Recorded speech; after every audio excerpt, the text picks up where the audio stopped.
Welcome back to the podcast, everyone. I'm your host, Tamara. Today we are back with another BookTok Made Us Read It.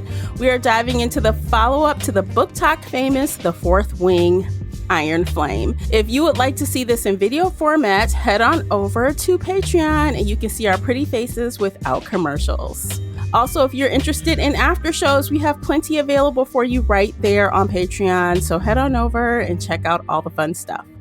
Don't forget, you can also join me and my two co-hosts over on the Book Clubs app for even more bookish chats. Please subscribe and like the podcast wherever you're listening. If you'd like to reach out to me, you can find me everywhere at Shelf Addiction. Joining me today is feature co-host Casey from Heart Full of Ink. Welcome back, Casey. Hello, hello. I'm so excited to be here. Yay. Tell everyone where they can find you online. You can find me on Facebook at Heartful of Ink, Instagram at Casey_Heartful of Ink, or on my website, heartfulofink.com. Okay, so before we begin, I'd like to remind you that as always with book chats, we talk full spoilers. So spoiler alerts, you have been warned. First up, the stats and the synopsis, and then we'll jump into it. Today we are discussing Iron Flame, Book 2 in the Empyrean series, written by Rebecca Yarros, narrated by Rebecca Solar and Teddy Hamilton. Published November 7th, 2023 by Red Tower Books and Recorded Books. The hardcover is 623 pages. The unabridged audio is 28 hours and 16 minutes. Casey, would you please read the synopsis? The first year is when some of us lose our lives. The second year is when the rest of us lose our humanity. Everyone expected Violet Sorrengill to die during her first year at Basgaith War College, Violet included. But threshing was only the first impossible test meant to weed out the weak-willed and the unworthy and the unlucky. Now the real training begins, and Violet's already wondering how she'll get through. It's not just that it's grueling and maliciously brutal, or even that it's designed to stretch the writer's capacity for pain beyond endurance. It's the Vice Commandant who's made it his personal mission to teach Violet exactly how powerless she is, unless she betrays the man she loves. Although Violet's body might be weaker and frailer than everyone else's, she still has her wits and a will of iron, and leadership is forgetting the most important lesson has taught her. Dragon riders make their own rules. But a determination to survive won't be enough this year, because Violet knows the real secret hidden for centuries at Basgaith War College, and nothing, not even dragonfire, may be enough to save them in the end. Okay. So, Iron Flame, 623 pages. This thing is a beast. And longer than the first, as they do. Which, yeah. I have the first one. I have the pretty first one Yay, right here. We're twinning with our books. Yes. Okay. High level, as we do. Oh my fucking God. Yeah. I reread the end this morning because I had some extra time, and I was like, damn, I feel so bad for Xaden. I feel bad for him. Like, I don't even feel bad for Violet, but I'm like, damn, this guy cannot catch a fucking break. He can't catch a fucking break. Although, yes, I did guess this ending because I guess everything, but you're going to laugh at me because I missed the biggest fucking clue. What's the biggest clue? Okay.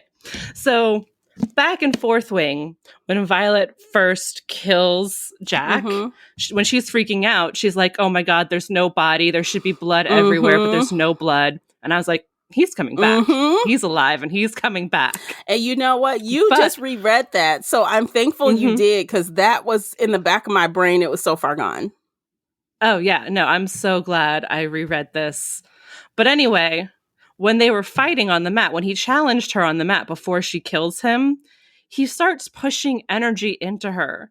And so as in Iron Flame, when she's like, oh my God, he was pushing energy into me. Of course he was, Bavane. I was like, Jesus Christ, Casey. Yeah. I missed the biggest fucking clue. So, okay. So speaking of the venom, I feel like I am missing information still with all this with all this plot, all this extra. I feel like I still don't understand exactly what happened. Okay, so I know they get more powerful, but why are they trying to change them into venom? I don't necessarily know why they're trying to change people. I think we're going to get more of that in book 3. But the Venin are from the fables that her dad was telling her. They're the third type of magician. They can't match with dragons. They can't match with anything else. So they reach down into the earth to take magic into their own bodies. And that corrupts them. That turns them evil. Right. All they want is more and more and more power. They can't. There's no channel for them. Like there's no dragon to help balance the magic. So that's what I'm torn on. Like, what is the motive of these people trying to make more of them, right? Or convert them? Like, why? Because they have a dragon. So is it because they're taking people who do have dragons and they can retain the dragons after becoming Venin versus... I don't know. And again, like I'm hoping she's going to explain all of that in the next book, because it sounds like they're going around they just want more power. That's all they want is power. They're just fueled by the desire for power. Every student, every first year that hasn't matched with a dragon, they could go around doing, I mean, honestly, they didn't have to take the strongest. They didn't have to take, that's why I'm like, what is it? It's something else. Yeah. Because why go for that when you have all these students running around? Well, Xaden and Violet have very, very strong magic in themselves already. And so I feel like if they are converted, then the Venin will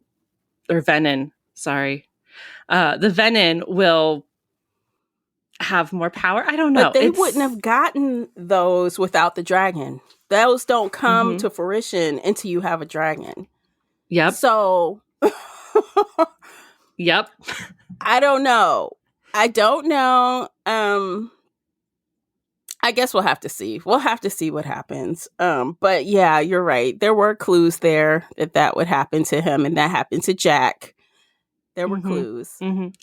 Oh yeah, no, they're rereading Fourth Wing, just rereading it for the second time before I even touched Iron Flame. I saw, like, in chapter 1, she tells you everything that's going to happen. And it is so brilliant. Her foreshadowing is some of the best foreshadowing I've ever seen. Read chapter 1. Read chapter 1 because it tells you everything that's going to happen in this book. But like, oh my God, her foreshadowing is so on point. I need like 6 hours and red string and I'll turn into that crazy meme guy just like pointing and like, look, see this word right here turned into this plot point there. And oh my God, it's, say what you will about the story, but her writing and foreshadowing is so fucking incredible. I rarely see this anywhere and I am just beyond impressed. You know, I would agree. Like, even within this book, there were foreshadowing at the beginning to the end. And I know, I can see there are telltale signs where she is setting up in the third book.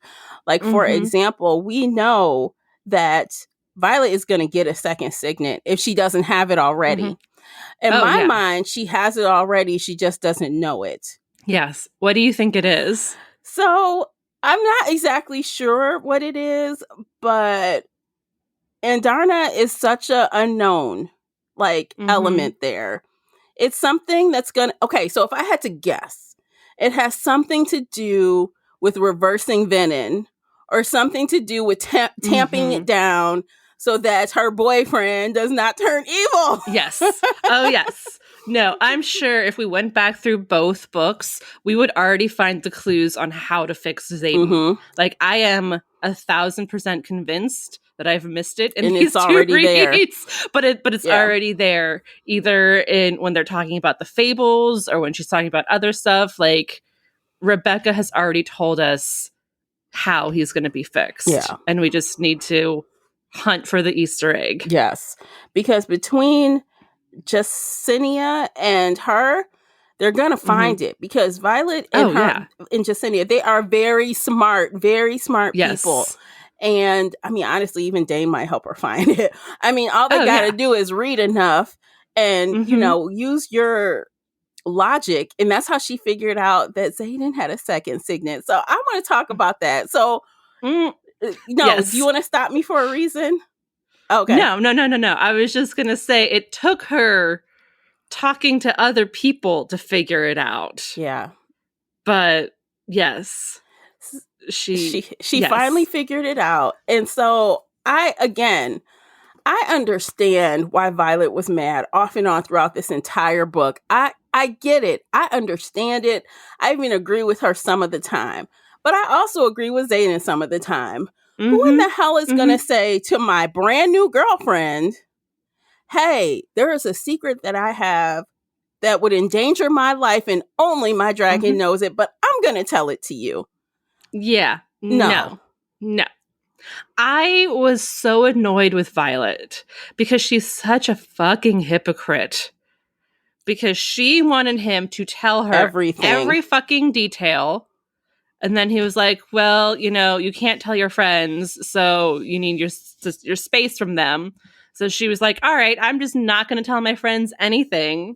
And then she's like, nope, I'm going to tell my friends everything. And he's just going to have to deal with it. And I was like, girl. See, okay. Girl. When it came to, okay, so let's tackle two things. So first, yes, the second signet. Yes, sorry. I understand her reaction to that, to be honest. Because his signet is a part, so apparently the mind reading group, however that you call that, it breaks down into sections. So there's different types, and he can read intention, which is a gray area, I think. Like, you're not literally reading my mind, but you know what my intent is, and you know what to say to get to me to change my point of view. My mind, yes. So hearing that instant, she's like, shit, did he do that to me? When? How? All the things. And I feel like that is a normal reaction, especially because of the things he's lied about or lied through say the word for me. He's lied of omniscient. Yes. Say, Lord have mercy. Omniscient. Thank you, omniscient. Yes, it's okay. It's early. I'm still asleep. Okay. So because of that, I understand her gut reaction to kind of like be leery and can I trust him and how much has he done to me and blah, blah, blah. See, I disagree with that because he can only read her intention. He can't change her emotions the way Kat was inflating her emotions and making her crazy.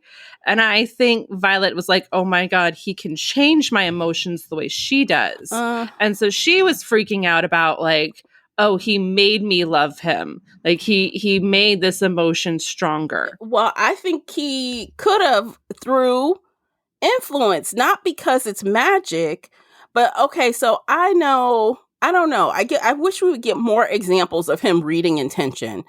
Because like if I know somehow that your back hurts, I'm going to give you back rubs.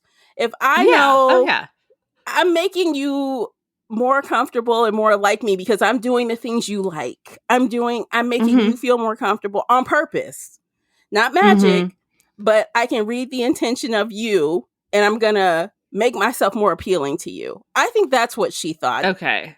Because I was like, girl, he can't influence your emotions. Like, yes, he can respond to them. He can manipulate your emotions based on what he thinks your intent or feeling is. Yeah. I would say manipulate you, not manipulate your emotions. Which would then make you...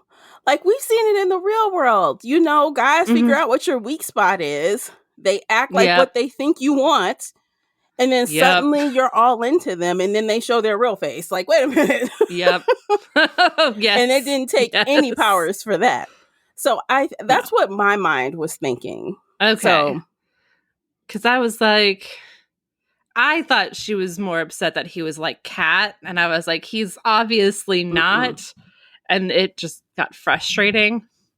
But I spent the whole book kind of frustrated with her for thinking the worst of him and then doing exactly the opposite of what she wanted him to do. And like, I was just like, Violet, sit down, girl. She does a lot of the things he does. But because she's doing it, it's different in her opinion. Yeah.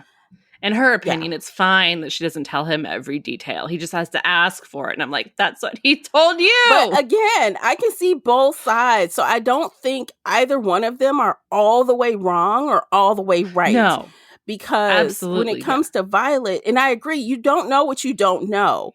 So how do you know the right questions to ask if you don't know it, you know? So I'm supposed to ask you, I don't know, like how she figured out about the signet. That took so long for her. She would have never just thought to think, oh, he has a second signet. But like you said, he shouldn't have just told her because it puts his life in danger. Exactly that. So it's kind of like this line, but like on the flip side, she had something real obvious she wanted to ask him and she didn't. He's like, you've been sitting for 5 on this fucking months. I've been waiting for you to ask me about this, right?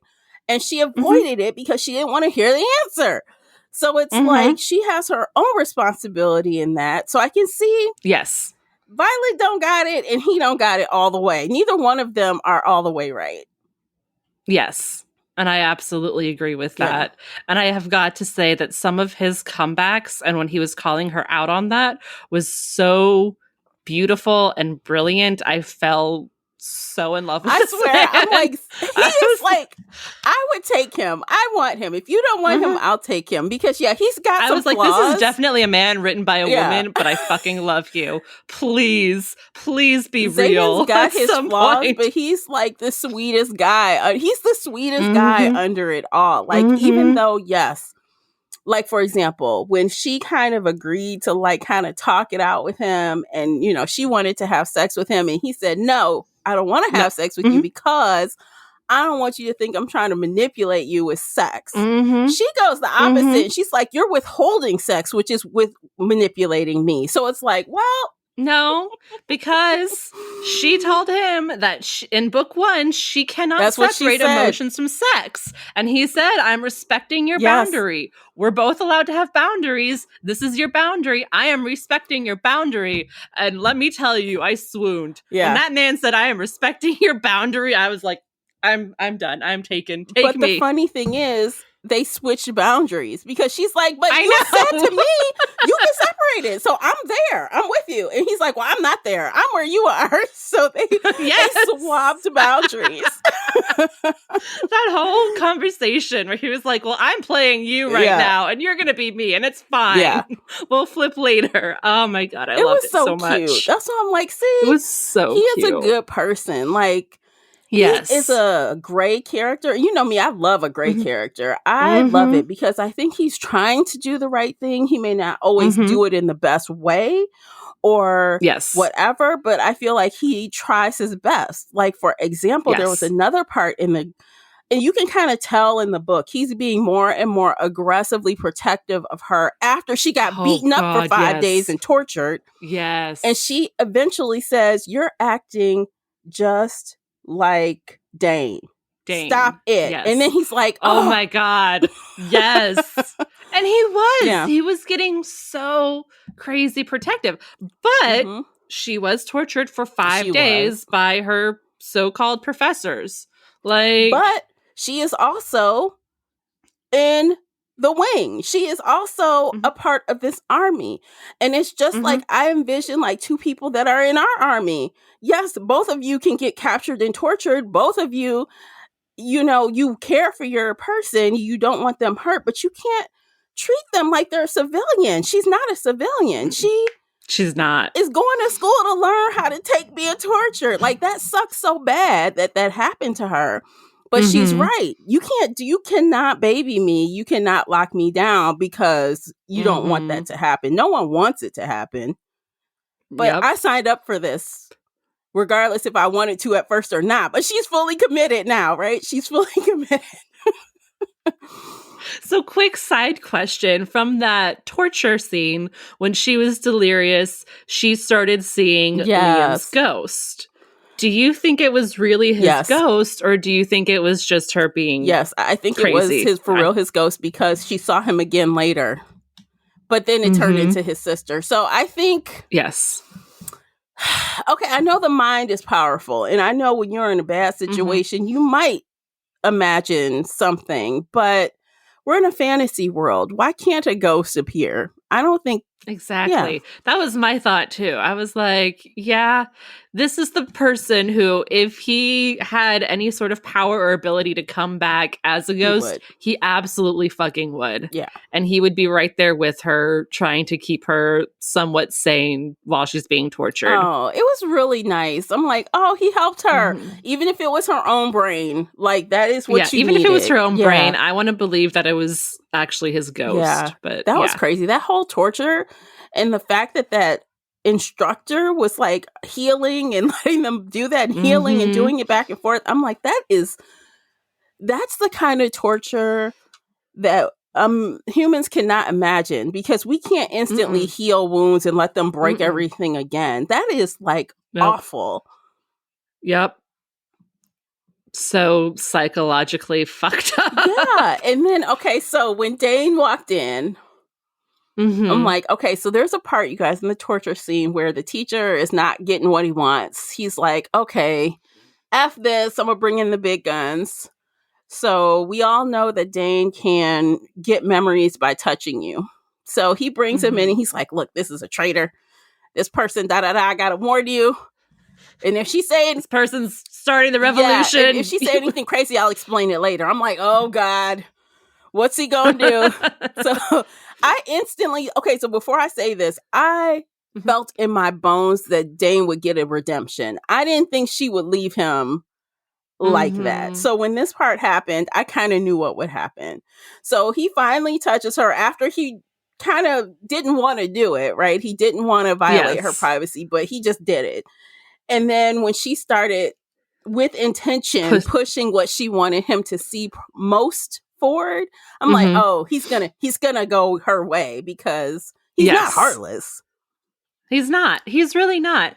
And again, like, there were little clues in the first one. There were clues in the second one. Like when they immediately come back to school in chapter 3 or 4 or whatever. Like, he's shocked. He's hurt. He doesn't know what she's talking about. He doesn't realize. He was like, yeah, I told my dad some stuff, but I didn't know what was happening. I didn't think you were going to die.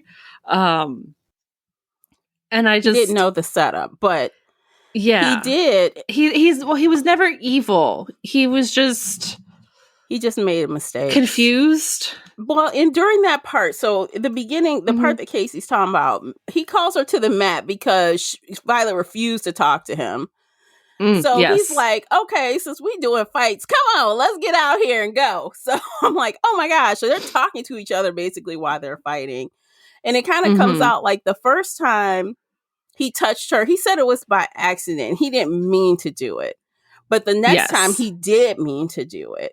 Intentionally, and he felt really bad about that. And especially since what happened, you know. And I believe that he didn't know it was going to be sinister. But he was so wrapped up in his feelings. As he was in this book too. You can also tell he wanted their friendship back. But before they started hanging out and reading together for, you know, research, he's like, do you love him? Are you in love with him? He's asking. And she like, yes, and it will never change. He like, oh. He was like, I was there when Zayden walked into that torture room and I fell in love with him after that declaration. I would be in love with him, probably. I'm like, and I was like, yep, you get it. You know. So that torture scene, like, so that changed it for everybody. Yes. Everything changed for everybody. So she did not want Zayden to come for her, but of course she knew he would. And Dane like is helping her up, and here comes Zayden. She like, don't kill him, don't kill him, please. He's good right now, I promise. Because he killed so many people getting to her. So he just many goes people. Through and just. I can't imagine anything like that, obviously, because we're real people. But like, even in a fantasy state, like someone to just come in and just kill everyone between the two of us. Like, wow. He's a hero. Fantasy. It's a fantasy. I'm like, that was hot. Okay, that was hot. That was really hot. Yes. And I'm like, wow. Okay, anyway. So but yeah, back to Dane. Like, Dane, he needed his redemption. He needed to be like, okay, I fucked up. The rules aren't always good. The rules can be broken. Like, And I'm really glad that he came through, and when he read her memories there, he was like, oh, I fucked up. I fucked up real bad. Okay, I'm now Team Xaden. I am now Team Violet. I'm now Team Revolution. Yeah. Fuck the rules. I'm here to help. Yeah, in that moment, in the escape, Xaden has said, "Are you changing or what? Are you changing sides or not? Choose now. Choose or die," basically. Yes. He's like, "Okay, I'm following you. I'm here. I'm helping." Yeah, he's like, "I'm following you." He's like, "Okay, then follow me then. Come on." Like literally. So this actually is a great opportunity to talk a little bit about her mother, because her mother reappears in this same scene. Like a lot happened in that post-torture scene. There's so much to say about her mother. And again, I feel like if you go back and reread chapter 1 of Fourth Wing, you can kind of see the hints of this already.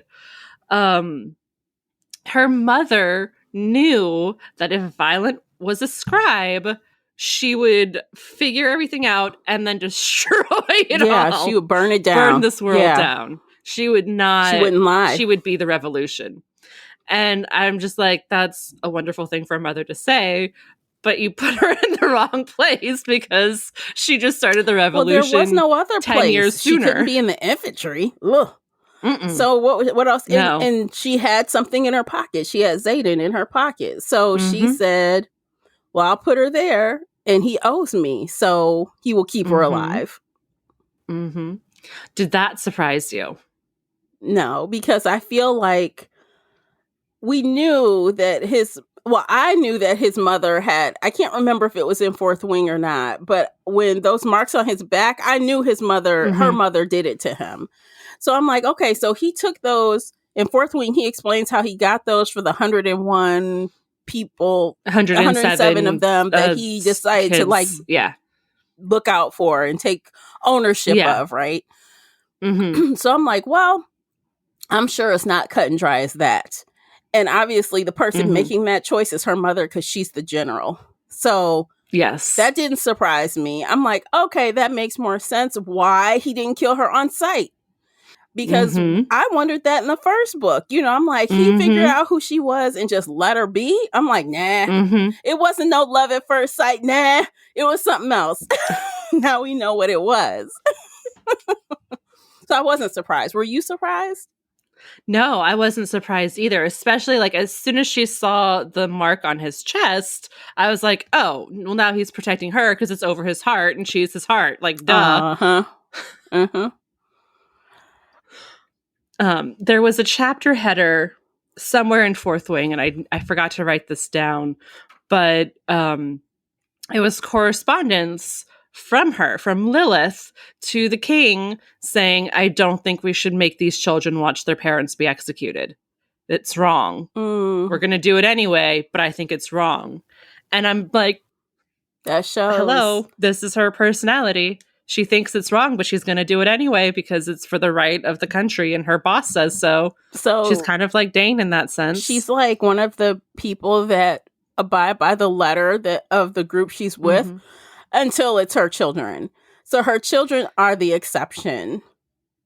Even then, she was kind of... She sent Brennan to die. Yeah. She sent Mira to die. See, I don't think she sent them to die exactly. It wasn't an execution. It was... No, not an execution. Yeah, so she didn't keep them safe. But she didn't... Okay, think about it. She didn't really keep Violet safe either. She puts her out there with these warriors and she like, look... Hell, even after she's hurt and stuff, she's like, look, we don't get carried. We walk, okay, bitch? Yes. Walk. I'm like, oh. So she's a hardened person, right? Even when she's trying to care for her kids, she is hard. Yes. It's her personality. I'm like, your child just got beat to death and you told her to walk? I'm like, damn. Her hip is not in its right spot. Like her she legs don't care. have been broken. She like, walk. You're Sorensen. We don't do that mess. You don't get carried. So, but I mean, it's like she is hard with all her kids, and I think she wants them. Ultimately, like I think if she knew there was a hit on one of her kids, she would stop it. I feel like she would stop that. Like, she said she didn't know she was being tortured, and she came as soon as she figured out what the hell was going on. So I don't think and she didn't know about the setup in the first book either. Right. And as soon as she found out, she did punish Dane's father. Right. Although he should have been executed. Yes. But... So I don't know. I feel like she's one of those people that ride the line but veer toward the bad. Like, she's not a good person. But okay, you're my blood, you're my child, I birthed you, I'll save you from death. But that's about it. I'm not going to save you from anything else but death. The rest, you're on your own. Figure it out. I don't know. That's my take on her. Yeah. But do you think she redeemed herself at the very end? I think she tried to. I think she did, in a way. I mean, she saved everyone by giving up her life power. Like, she died. So I think death is, I guess, the ultimate redemption, doing it for someone else, other people, because she saw what Violet was trying to do. And she said, no, this is not going to happen. Like, step aside, she did what needed to be done. So, yeah, I mean, she saved her daughter in the end, and she saved everybody else by helping to get the words put back up. So, yeah, simple answer, yes, I think she redeemed herself. Okay. What do you think? I agree. I thought it was a powerful death. It was a little bit of a cop-out because I kind of wanted her to have to face some consequences and deal with her children and deal with the fallout of, this is what it takes to follow the rule. Like, just deal with the consequences of her actions, basically. But she needed to die to protect everybody. So, yes, that is a redemption. And I think she did have a taste of that. Like, when she saw that Brennan was alive, he had none of it. He like, nope, I'm not talking to you. I don't know you. You're dead to me. And even when she saw him again, I'm here for them. Don't talk to me. You know what I mean? She felt it. Miro's like, talk to the head, bitch. I mean, the only one that gave her some kind of, like, I guess, tried to deal with her a little bit was Violet. The other two kids were like, meh. And Violet was like, well, I know this is what she'll do, so this is why I'm doing it. Even she was being strategic with dealing with her own mother. Yes. So I think ultimately she knew her kids hate her guts. There's no way you can't know your kids hate you. They weren't hiding it. No, they were not hiding it at all. Right.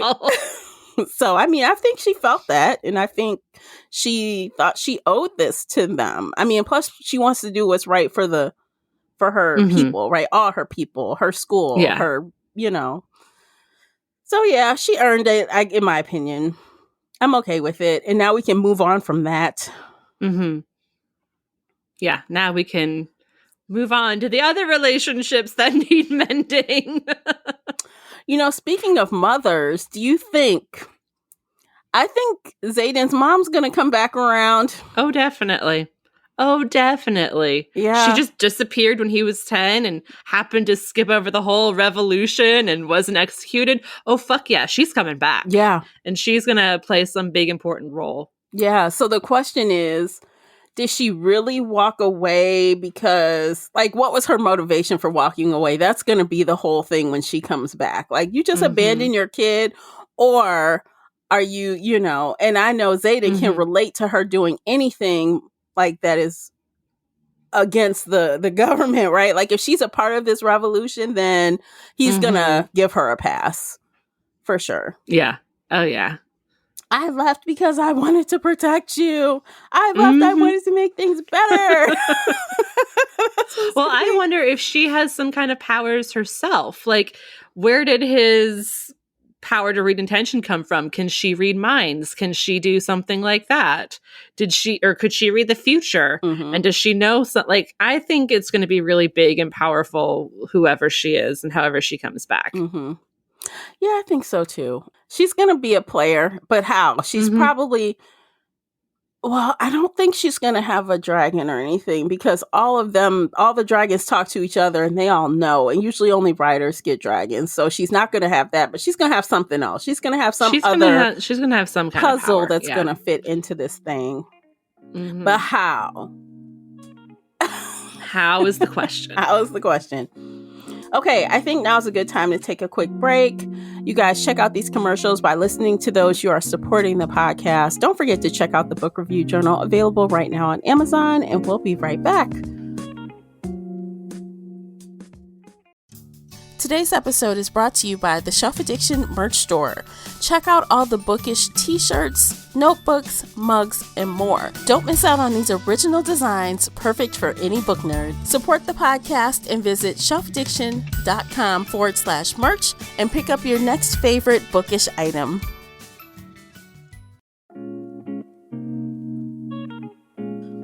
All right, welcome back, guys. What should we tackle next? There's so much. We have barely scratched the surface. Honestly, there's so many things. I feel like we're just getting the things that were most impactful to us. But very quickly, I want to talk about Brennan. Okay, let's talk about Brennan. What about him? You know, he was the giant plot twist at the end of the first book. The second book, book 2, she just starts off staring at him. And she's like, he's staring at me and I'm staring at him. And what the fuck? My brother's alive. Showdown. I was actually disappointed that it was just his friend who brought him back to life. Yeah? How come? I was expecting like there was some big plot. They had planned the whole thing. Mm-hmm. I was hoping that maybe they were gay boyfriends who were just trying to run away. Okay. So there is a group of people, a subset of people I've been seeing that have been like wanting this. Like they are wanting them to couple. Like, you know, that's what they wanted. Brennan and... What's the guy's name? It starts with an N, I think. Yeah, I want to say Nigel, but that's totally wrong. Yeah, like people are like, I was reading some comments and I'm like, oh, people are like, what do you call it? Rooting for them or rooting for them? Yeah, that standing was me. Them. I was 100% like, oh my god, yeah, they're gay lovers. They're just trying to get out of this school so they don't die. Mm-hmm. Like the whole thing was planned. Taryn doesn't know. Like I was theorizing all this, and no, he just brought me back to life and died in the process. And I was like, god damn it. I know, but that's I guess such a anything letdown. Can happen. It can still happen, right? Is he dead? Is he? Well, according to Taryn and everybody else, he's dead and has actually been dead for the last 6 years, not just fake dead like Brendan. Yeah, I don't know. Unless he faked his death and is hiding on a different continent. Look, I'm starting to feel the vibe where if you don't show me the body, I don't believe it. Mm-hmm. Oh, no. That was exactly how I felt about Jack. I was like, there's no body. Yes, he's buried under a bunch of rocks, but there's no body and there's no blood. He's coming back. Mm-hmm. And lo and behold, here he is. Yeah. So he's back. That's I'm like, anyone can be alive. I feel like unless we know for sure, we saw them die on the page, anything is possible. So yeah, I don't know. We'll see. I feel like Brennan's got something going on.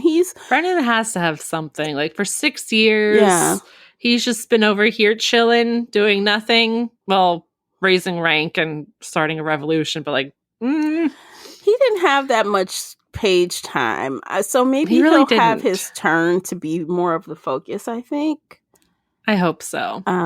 Yeah. But I will say, I absolutely, like, one of my top favorite scenes was Mira seeing him for the first time. Him right in the face. And just punching him right in the face. He deserved it. She like, how and then the dare three you? of them bickering, like, what the fuck? You're alive?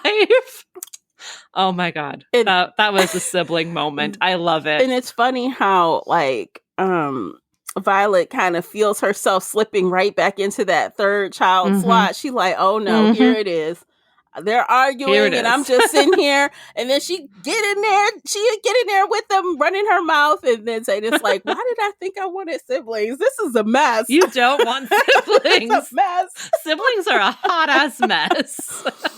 Yeah, I love that though. I mean, and they band together, you know, even though they disagreed and didn't like what Brennan did. I don't blame him for being mad. That's 6 years of mourning. I would be so fucking pissed. Yeah. I would be hitting him all day, every day for at least a year. Yeah, every time I look at him, slap upside the head. That's what you get. I cried for 6 years thinking you're dead. Yeah. I'm going to slap you, you asshole. You get 6 years of slaps. That's what you get. Yeah. But yeah, that was one of my favorite moments in the book. I was like, there were so dang! many, but yeah, no, I was really disappointed that his comeback story was just, oh yeah, I was just alive and my dragon was alive too, and we're just over here, la-di-da-di-da. Just chilling. Like, I wanted something bigger or better or anything. Yeah. Maybe she didn't have time to fit it in. I mean, she fit in a lot of everything else. Mm-hmm. So maybe we'll get more insight into those 6 years. Like I said, maybe in book 3 or later down the line, he'll tell more of what he was up to during that time. Mm-hmm. You know? Yep. Yeah, because I think he deserves it. Like, and even Mira, I would love to see a little bit more about her. I mean, we've gotten some stuff, but it's always been surface. Even in book 1, she just shows up, hey, takes care of her little sister for a little while, and then she's off. You know, she comes back, she's off, back off. And it's like, we don't really know her like that, but I want to know more about her too. Same in this book. She kept coming back and then disappearing and coming back and disappearing. And yeah. I want more of her. I want more of all the secondary characters. They're all so fun. You know who I don't want more of? Who? Kat's bitch ass. Bitch! Yes. Okay, so even though I feel like she's on a redemption arc, she's starting to get on the path after Violet saved her. But still, I'm like, this hoe. Okay, so that fight. So she calls her to the mat after everybody, you know, the day when they're announced that they're about to be one squad. This is your last chance to get it in. Because once y'all merge, y'all can't fight each other anymore. So everybody from the Flyers are calling out people on her team, or calling out people on her team. And I'm like, okay, Violet's like, this is about me. I know. Of course it is. So Rhiannon is like, okay, it's about all of us then. We gonna come on, we go back to back, we gonna do this. And I'm like, okay. And then of course she calls Violet, and I'm like, duh. So like, they start fighting. Saw that coming. And as she's talking to her, like ribbing at her about Xaden, I'm like, that is low. And I'm like, that. Of course I don't want him. I just want the crown. I'm supposed to be queen. But like all the other stuff, she's like, oh, that trick with his finger. I'm like, ugh. I love Xaden's response later where he was like, I never used my tongue on her. No, yes. You're the only one that got my tongue. Okay, so they have this fight. And at the end, honestly, even without her amplifying my emotions, just based on how she was ribbing me, I would have been trying to choke her out too. Oh, yes. I don't know if I wanted to kill her, but I tried to choke her out. And Xaden's like, look, I don't care if you kill her, but I know you would care if you kill her. So you might want to stop. You might want to stop. You can kill her for me, and I'd be fine with that, but you would be upset later. So he pulls her off after she asked for help, like, because her emotions were so high, she couldn't turn it off. She couldn't, like, physically get off the woman. He comes and takes her off. And then so after the whole showdown, they figure out she's using her powers, which was against the rules. She's using her signet. He goes in this scene. I'm like, okay, so this scene, y'all, they are in this crown, like, room with, like, the throne and everything. The throne. I'm like, Lord have mercy. That is one of the hottest scenes they've had. Yeah. I'm like, shit, he's trying to prove some stuff to her. Because he could hear, like, all the things that she felt. He heard everything. Yeah, he heard everything. All her things, like, were coming out both of their mouths. And he knew that she felt really insecure. So he's like, I'm going to prove to you that I don't care about that. I care, like, he loves her. He never cared about that other girl like that. So nope. He does this thing, and he's like, oh, that's something I've never done. This is only for you. I only do this for you. I never got on my knees in front of anybody. I never put my tongue in there really for anybody. And she's like, oh. I'm like, what? He tried to prove it. And I guess he proved his point, I think. I don't know, because Violet kept getting wishy-washy with him afterwards, still. Yeah. I was like, God damn, girl. Although she knows how to present well, because the next time she makes a comment, you know, after they join teams and all this, and she can't beat her ass anymore. And she's like, oh, you know that finger trick? Thank you. I would have been like, that finger trick? He did it with his tongue. Yeah. And oh my God, girl, it's incredible. You're missing out on that one.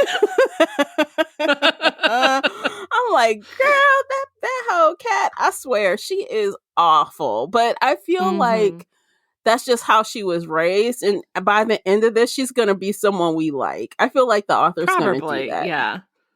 Honestly, I could have done without her in this entire book. Yeah. Like that whole subplot would have been nicer, but I understand why she's here. And, it's the second half of the book bringing everybody together. And I'm just like, ugh, I wish she wasn't here though. I know. It was a lot. Like, honestly, Violet did not need one more reason to hold something against Xaden. It's like she had a lot already. It's like she kept having things. And I'm like, that was just the icing on the cake. Did we need it? No, we did not need it. No. It was just more drama for the sake of drama. It was just, and then that's why I knew that, Xaden was going to turn. Because now that they have gone through all of their emotional drama, they're on the same page. There's nothing new that can separate them or really bring them apart. What's next? Yeah. Well, something physical, something evil, something turning to the dark side. Yeah. Oh, that's quote unquote. It's so bad because he does this thing where he keeps saying, "You love me." And he's reminding himself that she loves him, not telling her per se, but he's saying this to kind of reinforce that she's not going to run off screaming when he tells her. I'm like, shit. Oh, that was horrible. I felt so bad for him. Like, damn. Yeah. Oh. Yeah. I felt bad for him. He just wants to be loved. And I want to read those fucking letters. We'll get them. God. We'll get them. We better get them. Yeah. So, quick note, speaking of the letters, Fourth Wing, special edition, extra chapters. As I was rereading, I went and read the special chapters during each chapter. It was chapter 9 and chapter 16. It's so cute. Is it? Okay, I want to go back and just read those. He's so in love with her. Are those from his point of view? Don't tell anybody new to read those chapters first because he does spoil Brennan in chapter 9, I think. Okay, so they are from his POV? Yeah, they're from his POV, but it's him watching her and starting to catch feelings. Aww. And he's like, who the fuck is this girl? Why am I attracted to her? She's hot. But it's just cute. Oh, it is cute. Okay, I'm going to read them today. I got time. Yes. I'm going to read them today. Yes. Yeah, I want more from his point of view, but I completely understand why she won't write it from his point of view until the last chapter of the book, because there's so much in his head that yeah. No, you can't spoil this. Yeah. Because again, immediately he's like, oh, she looks like Brennan. And I was like, okay. Yeah, that would totally spoil the whole... That would spoil everything. Yeah. Oh my gosh. Okay. I got to go back. I'm going to read those this morning. I have some time. So yeah, I'm excited because I didn't even think, honestly, it was a push. So this book came out on Tuesday. And because I work a 9 to 5 and I'm in the office 3 days a week, those were all my office days. So I had to download the audiobook to compensate because I couldn't sit at my desk reading this. So it came out Tuesday. I had work all week because I had to finish this round of edits. Then I picked up this book on Friday, finished it Saturday, picked up this book Saturday afternoon, and goddamn, it took me forever to fucking finish. That's why you didn't finish in time. You just started. Okay, so, girl, I'm thinking you're reading this all week. That's what I'm like. No, I started it on Saturday. I read this in 24 hours. You get a pass. You're better than me because I couldn't finish it in 24 hours. It took me 4 whole days. Tuesday. 5 days it took me because I was just reading. I was listening off and on during the day between meetings, and I would read for an hour or something at night. So I had to piecemeal it out, and then I just finished. I read book 1, shut it, opened book 2 immediately, and then I was like, Well, damn. Okay. This is a long ass book. Because I read the last 50%. So the whole week, it took me 50% to get through the whole, for the week. And then when Saturday hit and Sunday, I blasted through the last 50% in 2 days when I could not be working. Yeah. Wow. Okay, girl, you're a rock star. She rocked it, y'all. Casey rocked it. She finished it. One day. She got it.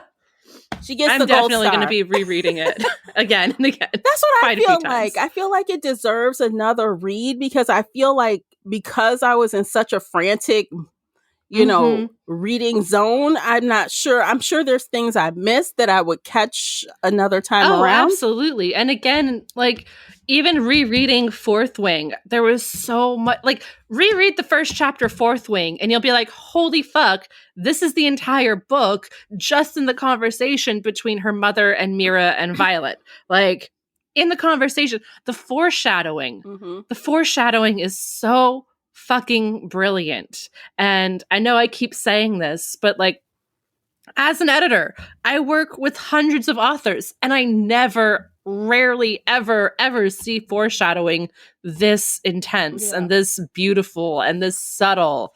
And I'm just like, I love your brain. I love how you write. I love the foreshadowing because there's clues for fucking everything everywhere. And again, I'm 100% convinced she's already told us how Xaden's going to be fixed. And she's already whether told it's us his mother, whether it's Violet, whether it's the Fables, like she has told us. She's told us. And once we get to it, we can look back and be like, oh, fuck. It is there.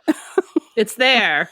And she's already told us what Violet's signet is. She's already told us. I need to go back. I'm sure it's there. Oh, yeah. Probably with the strength and why she's not breaking while they have sex.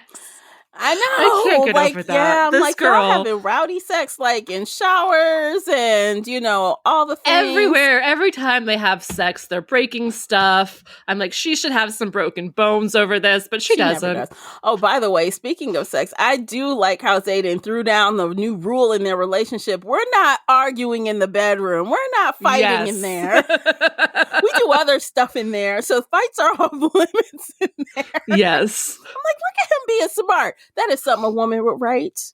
But it was perfect. He is a man written by a woman, and I love him. I love him so much. We know what we want, damn it. And that's what it is. It's him. Yes. You know who we didn't talk about? We didn't talk about Sloane at all. Oh, Sloane. Liam's sister. Oh, my God. Her ass, she come on the scene like, Violet, you ain't shit. I hate Violet so much. You ain't shit. You killed my brother. Yeah. I want to kill you. She like, first day, I'm gonna fight you. She like, girl. Don't do it. You can't. You don't know how to fight. You don't know anything. And they're looking at her like, this is Liam's sister? How that happened? She don't know nothing. She has grown and come to love Violet eventually. It took her almost 600 fucking pages. Only because of Liam's letters. So when Liam died, she hid. They usually burn everything. But she took these letters and she had Rhiannon hide them. Rhiannon, however you say it. She hid them. And so basically she said, look, bitch, you're going to live and you're going to train. And you're going to train. And at the end of every training week, you'll get a letter. And she like, what letter? And then she's like, okay, I agree. And so through those letters, her heart has softened toward Violet. Not only that, she sees she's actually trying to help her. So that combination of things thawed her heart. And she started to understand that it's not your fault. He would have done it anyway. I wish it weren't him, but it was. She grew up a lot in 1 year. Yes, she did. Yeah, I like her. And like when Kat calls her to the mat, she don't like Kat either because we find out that they were all like in the same vicinity of each other. So she didn't like her. She's like, I hope you kick her butt. Like, get her. She like sitting her in there. She hyping her. Take her out, basically. Oh my gosh, it's hilarious. I love little Sloane. She is like, I do too. I think she's gonna be really good. So what do you think about the little prince? If you're bringing up Sloane, we have to at least mention the fact that there is a prince in their group right now. Yeah, he snuck his ass in. And of course, Violet recognizes him and immediately, and he's going by a different name. And she's like, okay, this what you want to do. I don't know. I'm curious to see what Yarros does with his character. I'm still kind of like, he's not a main character by any means. But he's floating around, kind of doing stuff, helping a little bit. I think there's going to be something interesting coming for him. I think it's funny. I'm like, you, instead of your father thinks you're gallivanting around the world for your birthday, and here you are in war school. At the school, war school, getting a dragon, because he knew the truth. Yeah, he knew, and he wanted to fight for it. Yeah, and. I think good things are going to come from him. I'm kind of excited about his character. Yeah, I think it's going to be good. What else? Who else? Who else should we touch on? There was their core group. So big, it's growing.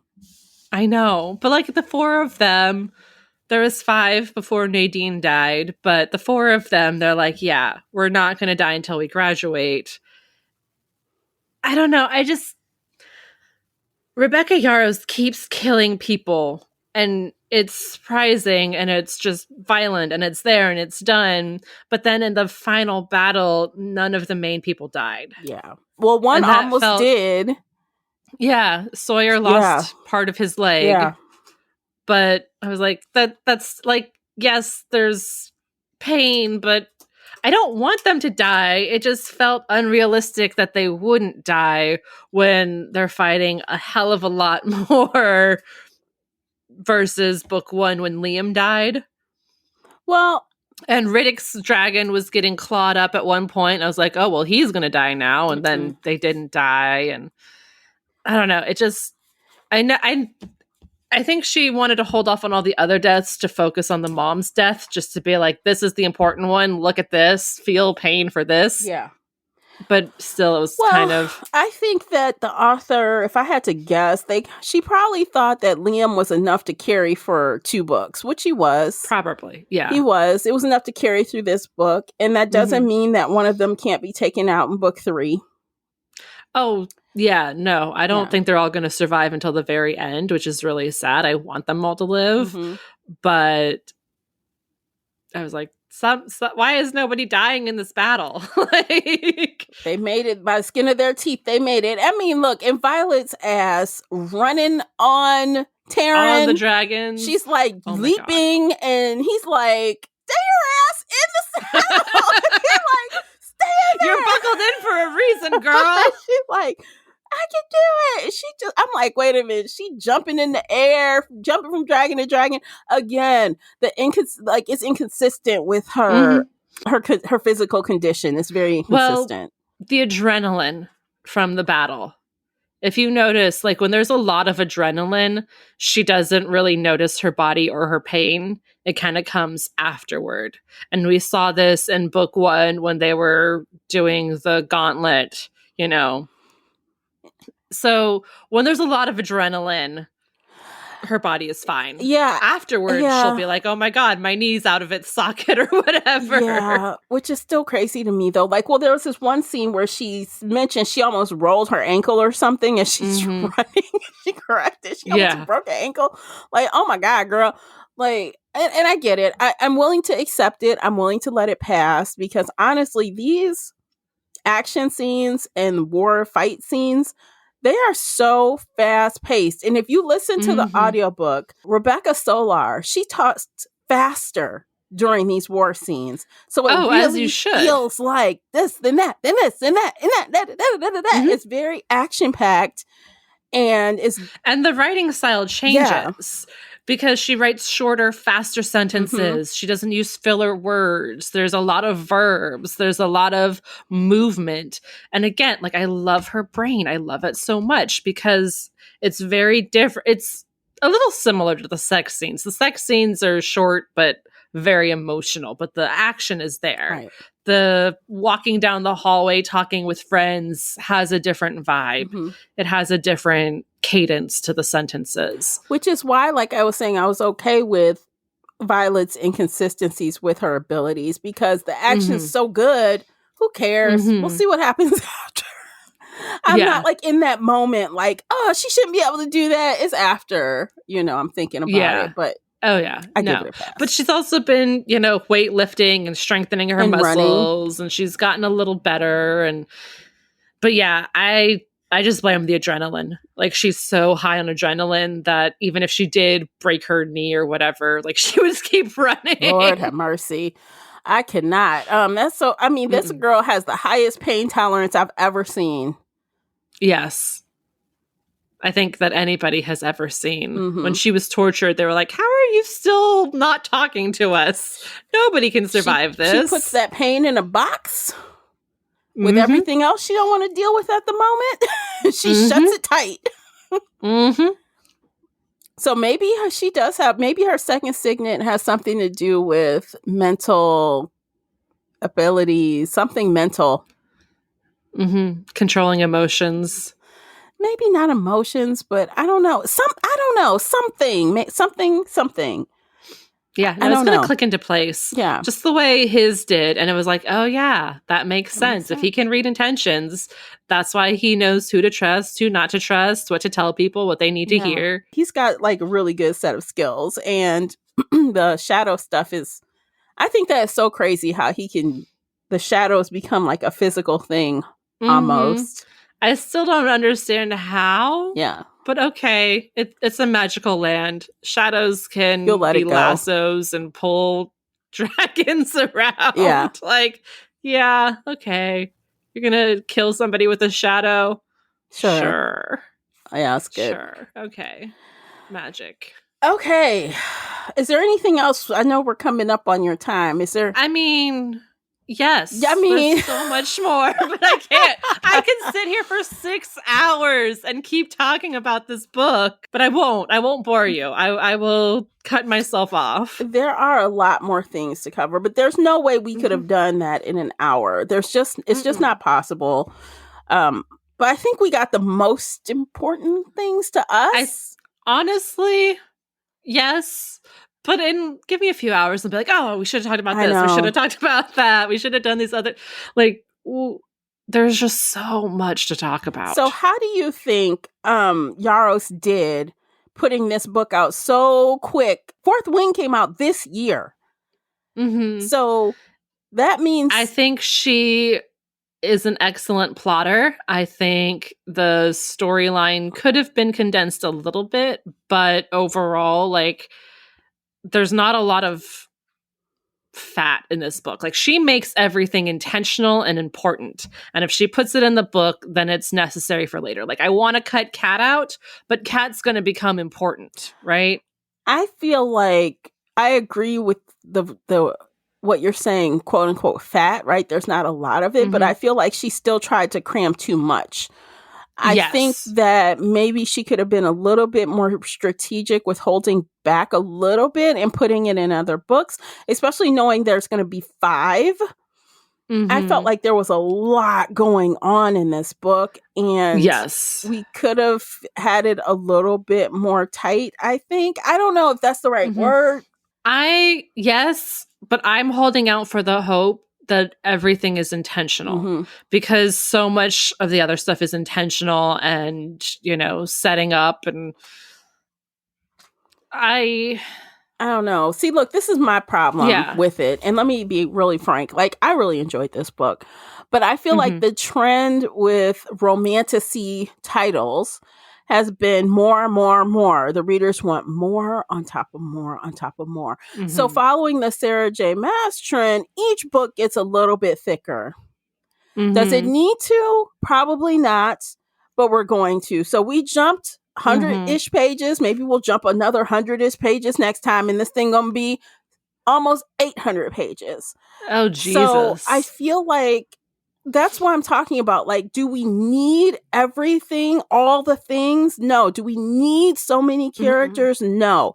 But it's intricate, and that is what causes this. But in my opinion, I will say we need more characters so people can keep dying off.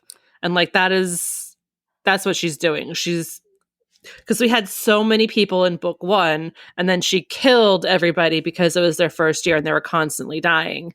And then, at the very beginning, their core group was this tiny, and then she started bringing in more people, and then they started dying off. But we don't know them a lot. So all of those flyers, the Griffin flyers, we don't know many of them. We just know Kat and her cousin or whatever. Yeah, well, now that they're established, we're going to learn more about them. We're going to get 300 pages of friendship in the next book, and then somebody's going to randomly die and attack in a cave. But mark my words, the next book is going to be fatter. 100 pages, no doubt. And so I think that's just my one critique. Just does it have to be so big? I don't know. Would I want 7 smaller books or 5 fat books? That's what all I'm saying. I don't know. Yeah. All right. Let's rate it. Let's quickly rate it. You go first. 5 stars. 5 stars. Okay. I love her brain so much. The foreshadowing alone, 5 stars. Across the board, 5 stars. The details, 5 stars. Okay. The fact that she's hiding stuff in plain sight for us, 5 stars. Okay. The Xaden and his boundaries, oh my God, 5 stars. Okay, so when I first closed the book, I thought 5 stars, but I've changed it since I've had overnight to think about it. It's 4 stars for me. If we did halves, it'd be 4.5, but it's not perfection to me. Some of it I need to go back and reread because there was a lot crammed in there. Sometimes I thought it was a little too much and I had to figure out what the hell was going on. I don't like when I have to go back and reread parts, but I feel like that's what I was doing just because the amount of information packed in so tight. And that's my critique. That's it. But the rest was excellent. So 4 out of 5. That's and good. I think that it's going to get better as we go. I hope. I hope so. I think so. Yeah. The amount of shit she put in here, I think is setting us up for the next 3 books. We'll be in book 5 and be like, wait, remember when back in book 2 or back in book 1 they said. But the idea of rereading these 2 books next year to prepare for book 3, that is daunting to me. I am so nerdy and so excited. I'm going to be like, yes, I'm going to keep rereading these. Well, I'm going to have to start rereading well in advance because I can't be pulling what you pull. I can't do it in 2 days. So I'd have to prepare leading into the release for me to do this in a comfortable way that feels good, right? Yes. All right. I think we're done. What do you think, Casey? I think we're done for now. Okay, well, this has been a fun conversation. If you enjoyed our chat on Iron Flame, be sure to like and share this with other fans of romantasy. And we'll be back here next month with something new. We'll see you guys next time. Take care of yourselves. Bye, guys. Bye, everybody.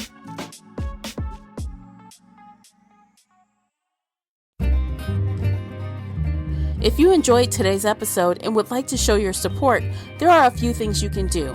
Head on over to Apple Podcasts and leave a positive 5-star review, or like this episode on your favorite podcast player. It seems so simple, but it really helps me out. You can share this podcast with other book nerd friends or on your favorite social media space. You can also join the Shelf Addiction Patreon family. For as little as $2 a month, you will help us produce even more awesome content for your ears. You can also consider joining the Shelf Addiction official Facebook group where we talk all things bookish and more in a safe space. The Shelf Addiction podcast is a part of the Nerdy Maven network. You can also reach us via email at info@shelfaddiction.com. Thank you for listening.